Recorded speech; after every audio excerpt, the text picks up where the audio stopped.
l'appel à cette structure dès le démarrage de l'opération permet et rassure le maître d'ouvrage sur la temporalité de réalisation de l'opération et sur sa validité économique.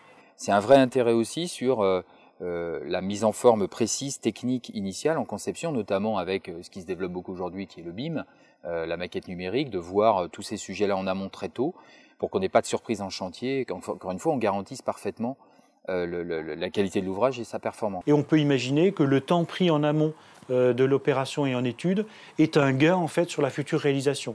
Par contre, de façon plus, on va dire, statistique, il est difficile de démontrer qu'effectivement une opération en conception-réalisation est plus longue ou plus coûteuse qu'une autre, ou moins coûteuse et moins longue qu'une autre.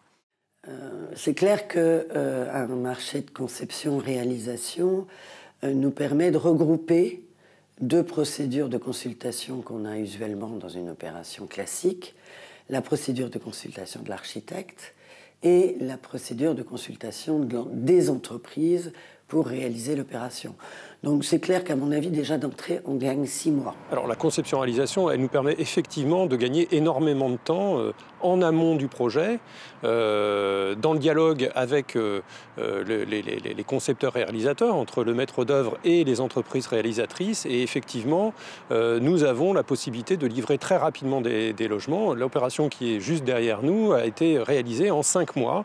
Donc derrière, après un coût d'entrée peut-être un peu plus élevé qu'une conception, qu'une réalisation classique, derrière nous gagnons en mise en location et donc en récupération de loyer à la livraison.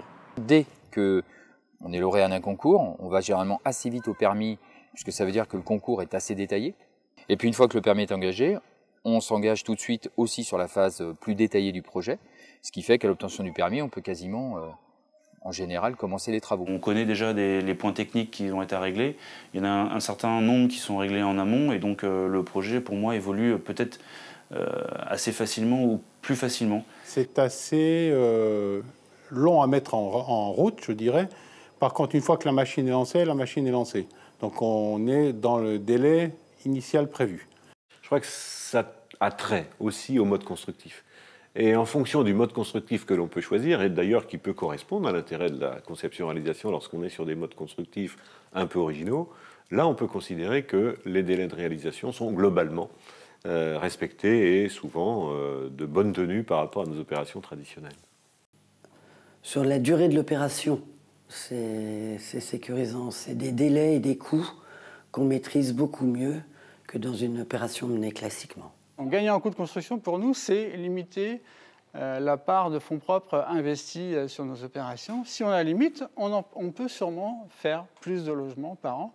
Et plus de logements, c'est plus de marchés ouverts aux entreprises et aux maîtres d'œuvre. Donc on peut imaginer travailler sur des logiques gagnantes-gagnantes à travers des débats constructifs qui interpellent l'ensemble des acteurs.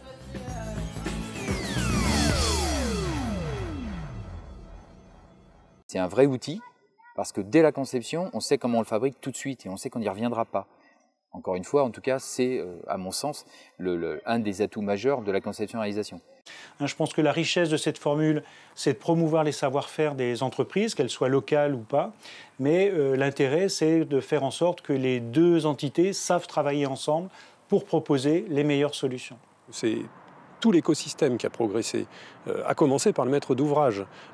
Encore une fois, avec la nécessité de définir de manière très précise le cahier des charges. Et puis ensuite, c'est par la qualité, encore une fois, du dialogue qui a pu s'instaurer entre les architectes qui ont dû prendre en compte cette nouvelle modalité de leur exercice et les entreprises réalisatrices. C'est cette qualité du dialogue, je crois, qui a fait progresser l'ensemble de la chaîne.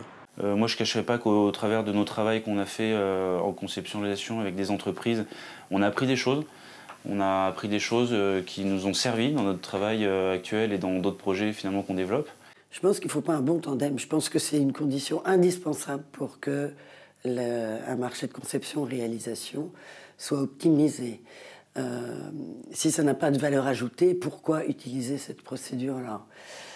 Il est clair qu'il faut non seulement un équilibre, mais un respect mutuel entre les différentes parties du groupement, entre la conception et la réalisation, pour que chacun puisse intégrer les compétences de l'autre et optimiser les conditions de mise en œuvre du projet. réussir à trouver un binôme et fabriquer une équipe avec une entreprise, c'est pas si simple. C'est pas si simple. Il y a plus d'architectes que d'entreprises.